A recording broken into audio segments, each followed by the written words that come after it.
Menjadi guru tidak harus bersikap kaku dengan para murid. Sesekali guru harus ikut membaur dengan murid seperti melakukan kegiatan menyenangkan bersama dan bermain bersama para murid di sekolah. Seperti yang dilakukan oleh guru yang satu ini. Dalam video yang diunggah oleh akun Instagram @ayodolan memperlihatkan kondisi sebuah lingkungan sekolah di mana ada guru dan para murid yang sedang berada di tempat tersebut.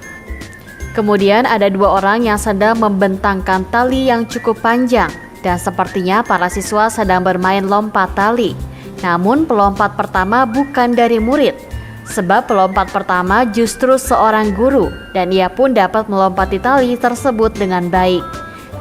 Guru itu tanpa canggung ikut membaur dengan para muridnya untuk bermain lompat tali bersama. Tidak ada jarak di antara mereka karena baik guru dan murid pun tampak senang kala bermain lompat tali bersama. Potret guru yang bermain lompat tali bersama murid pun viral di Instagram. Warganet yang melihat video ini langsung menyerbu kolom komentar untuk memberikan pendapatnya.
Terima kasih sudah nonton.